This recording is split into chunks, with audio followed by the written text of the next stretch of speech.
അങ്ങനെയാണെങ്കിൽ public sector ആയിട്ടുള്ള HIL ഞാൻ പറയാ അത് ഏറ്റവും ഡേഞ്ചറസ് ആണ് ഹ്യൂമൻ ലൈഫിന്, മനുഷ്യത്വം മുഴുവൻ. പല രാജ്യങ്ങളും ഉപേക്ഷിച്ചു, അമേരിക്കയുടെ എല്ലാ രാജ്യങ്ങളും ഉപേക്ഷിച്ചു. കുറച്ച് രാജ്യങ്ങൾ മാത്രമേ അത് കഴിയും. അത് ഇന്ത്യയിൽ ചെയ്യുന്നത് വളരെ അപകടമാണ്. പ്രത്യേകിച്ച് ഞാൻ പറഞ്ഞല്ലോ 50-55 കൊല്ലമായിട്ടുള്ളൂ. ഇന്നും ജനങ്ങൾ പല സ്റ്റേറ്റിലും കഷ്ടപ്പെടുകയാണ്. കേരളം പോലെയല്ല, UP അടക്കം, ബീഹാർ അടക്കം, ഒറീസ അടക്കം, ഈവൻ ബംഗാളിൻ്റെ ചില സ്ഥലങ്ങൾക്ക് അടക്കം വളരെ കഷ്ടത്തിലാണ്. അതുകൊണ്ട് ഈ സാധനം കൊണ്ട് മനുഷ്യനെ കൊല്ലരുത്, അത് അപകടമാണെന്നുള്ള അഭിപ്രായക്കാരനാണ്. എത്രയും നേരത്തെ എടുത്തു കളയണം. കോൺഗ്രസ്സിൽ പഴയ പോലെ ഗ്രൂപ്പിസം ഉണ്ടോ ഇപ്പോൾ? ഏത് പാർട്ടിയിലും ഏത് കാലവും ഉണ്ടാവും. അല്ല, ഇപ്പോൾ പുതിയ ഒരു ഗ്രൂപ്പ് പ്രവണത ഉണ്ടാകുന്നു എന്നൊക്കെ പത്രം റിപ്പോർട്ട് ചെയ്തു. നമുക്കറിയാത്ത കാര്യമാണ്. അത്രയും അധികമായിട്ടൊന്നും ഉണ്ടെന്ന് എനിക്ക് തോന്നുന്നില്ല. പക്ഷേ എങ്കിലും ചില ഡിഫറൻസ്, ചില ഇഷ്യൂസ് വരുമ്പോൾ ഉണ്ടാവും. ഘടകകക്ഷികളുമായിട്ടുള്ള ഒരു ഹാർമണി കരുണാകരൻ സാറൊക്കെ ഉള്ള സമയത്തുള്ളത് പോലെ ഇപ്പോൾ ഉണ്ടോ? ഇപ്പോൾ ഉണ്ടാവാൻ വഴിയില്ല. കാരണം എന്താ അറിയോ, ഓരോരുത്തരും ഇൻഡിപെൻഡൻ്റായി ചിന്തിക്കല്ലേ. അത് ഏറ്റവും കൂടുതൽ ഇൻഡിപെൻഡൻ്റായിട്ട് ചിന്തിക്കുന്ന KM മാണി സാറാണോ? മാണി സാർ വളരെ ഇൻഡിപെൻഡൻ്റായി എപ്പോഴും ചിന്തിക്കുന്ന ആളാണ്. സന്ദർഭത്തിനനുസരിച്ച് അദ്ദേഹം അത് പ്രയോഗിക്കുന്ന ആളാണ്. സന്ദർഭത്തിനനുസരിച്ച് പ്രയോഗിക്കുന്നു എന്ന് പറയുന്നത് പോലെ കോൺഗ്രസ്സിന് ഒരു ഒരു ഒരു ഒരു ഒരു തമ്പിങ് മെജോറിറ്റി കിട്ടിയില്ല, UDF-ന് ഒരു തമ്പിങ് മെജോറിറ്റി കിട്ടിയില്ല. ഒരു കുറച്ച് സീറ്റുകളുടെ വ്യത്യാസം വന്നു കഴിഞ്ഞാൽ കോൺഗ്രസിൻ്റെ ഒരു നേതാവെന്ന നിലയിൽ സംശയദൃഷ്ടിയോടുകൂടി നിങ്ങൾ കാണുന്ന ഘടകകക്ഷി ആരാണ്? ഇപ്പം ഞാൻ പറയാം, ഒരു പാർട്ടിയുടെ നേതാവാണ്. എത്രയോ കാലമായിട്ട് അദ്ദേഹത്തിന് തീരുമാനം എടുക്കാനുള്ള മറുഭാഗത്ത് പോകണം എന്ന് പറഞ്ഞാൽ അദ്ദേഹം പോകും.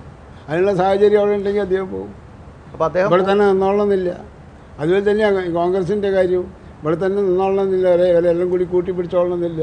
വേറെ രീതിയിലൊക്കെ വല്ല ചാൻസ് ഉണ്ടെങ്കിൽ അവർ ചെയ്യും. അങ്ങനെ പൊളിറ്റിക്കൽ പാർട്ടി അങ്ങനെയല്ല. അല്ല, പൊളിറ്റിക്കൽ പാർട്ടി കോൺഗ്രസിനെ സംബന്ധിച്ചിടത്തോളം ഐഡിയോളജിക്കലായിട്ട് തന്നെ രണ്ട് ധ്രുവങ്ങളിൽ നിൽക്കുന്നതാണ് CPM-ഉം കോൺഗ്രസും. കേരളത്തിൽ കൂട്ടുകക്ഷി ഭരണത്തിൽ LDF-നെ നയിക്കുന്ന CPM-ഉം UDF നയിക്കുന്നത് കോൺഗ്രസും. ഇവർ തമ്മിൽ ഒരിക്കലും യോജിക്കത്തില്ലല്ലോ. ഏതായാലും ഒരു ഭരണപക്ഷവും ഒരു പ്രതിപക്ഷവും ഉണ്ടാവും. പ്രതിപക്ഷത്ത് ആര് വന്നാലും എൻ്റെ ചോദ്യം മറ്റൊന്നുമല്ല, സാന്ദർഭികമായി പെരുമാറാൻ കഴിവുള്ളൊരു നേതാവാണ് ഘടകകക്ഷിയുടെ KM മാണി എന്നങ്ങ് പറഞ്ഞു. കോൺഗ്രസ്സിനൊരു തമ്പിങ് മെജോറിറ്റി കിട്ടാതെ ചുരുക്കം ചില സീറ്റുകളുടെ വ്യത്യാസമാണ് വരുന്നതെങ്കിൽ കോൺഗ്രസ് എന്തായാലും ഒരു സംശയദൃഷ്ടിയോടുകൂടി കാണുന്ന ഒരു ഘടകകക്ഷിയായിട്ട് KM മാണി മാറുമോ എന്നുള്ളതാണ് എൻ്റെ ചോദ്യം. അങ്ങനത്തെ ഒരു ഘട്ടം വരുമ്പോൾ കോൺഗ്രസ് ഒരിക്കലും സംശയമായിട്ട് പെരുമാറില്ല. അടുപ്പിച്ച് നിർത്താനേ ആഗ്രഹിക്കുള്ളൂ.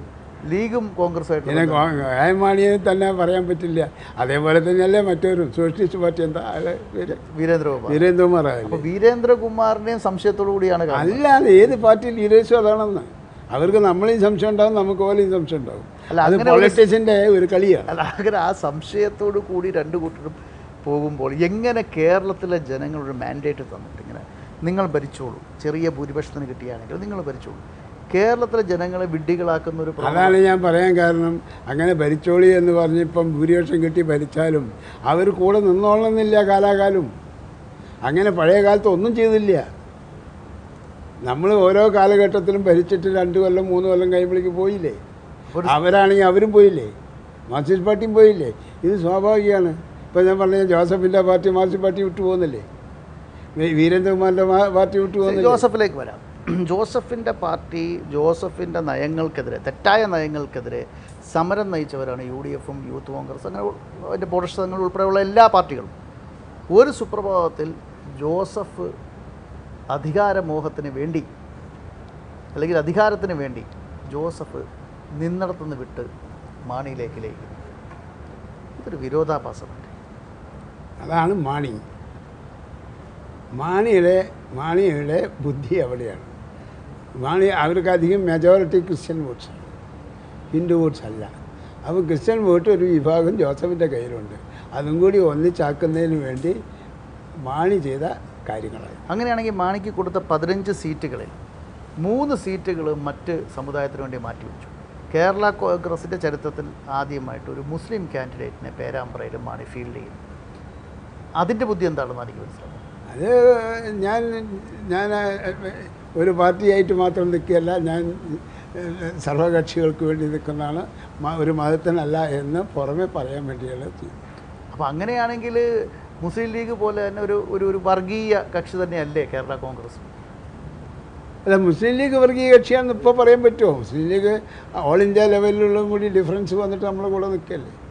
മുസ്ലിം ലീഗ് വർഗീയ കക്ഷിയാണെന്ന് ഇപ്പോൾ പറയാൻ മുസ്ലിം പറ്റില്ല. പേര് വന്നതേ ഉള്ളൂ, ഒരു വർഗീയ കക്ഷി എന്ന് പറയാൻ പറ്റത്തില്ല. പറയാൻ പറ്റില്ല ഒരിക്കലും. മുസ്ലിം ലീഗ് ഒരു മുസ്ലിം ലീഗിനെ വർഗീയ കക്ഷിയായിട്ടാണല്ലോ CPM കാണുന്നത്. അതെ, അത് അതിൽ തന്നെ പല ഡിവിഷനും ഇല്ലേ. അപ്പോൾ അതുകൊണ്ട് ആ ഓരോ ഡിവിഷൻ അപ്പുറം ഇപ്പുറമൊക്കെ നിൽക്കുന്നുണ്ട്. അപ്പോൾ കേരള കോൺഗ്രസിനെക്കാരും കോൺഗ്രസിന് വിശ്വസിക്കാൻ പറ്റുന്ന ഒരു പാർട്ടി എന്നും മുസ്ലിം ലീഗാണ്. അല്ല, മുസ്ലിം ലീഗിനെ എപ്പോഴും വിശ്വസിക്കാം, കേരള കോൺഗ്രസിനും വിശ്വസിക്കാം അവരുള്ളിടത്തോളം കാലം. നല്ല മറുപടി. അവർ വിട്ടു കഴിഞ്ഞാൽ വിശ്വസിക്കാൻ പറ്റില്ല. തീർച്ചയായിട്ടും അത് വളരെ നല്ല മറുപടിയാണ്. അങ്ങയുടെ ഈ ജീവിതയാത്ര സഫലമാണെന്ന് അങ്ങേക്ക് തോന്നുന്നുണ്ടോ? അല്ല, എനിക്ക് അങ്ങനത്തെ ഒരു മോഹമൊന്നുമില്ല.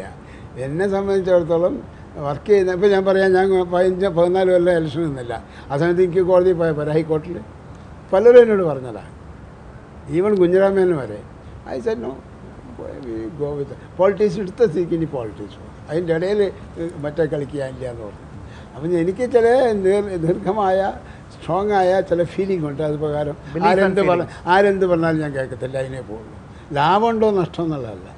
ഞാൻ വക്കീലായി ഉണ്ടാക്കിയിരുന്ന കാലത്തെ പ്രോപ്പർട്ടീസൊക്കെ ഞാൻ ഇപ്പോൾ വിറ്റിരിക്കുക, കംപ്ലീറ്റ് വിറ്റിരിക്കുക. ആകെ 2-3 ഇനി ബാക്കിയുള്ളൂ. അതങ്ങനെ, അത് നിവൃത്തിയില്ല. അത് എൻ്റെ ഒരു പ്രിൻസിപ്പിളാണ്, എൻ്റെ ഒരു പ്രിൻസിപ്പിളാണ്.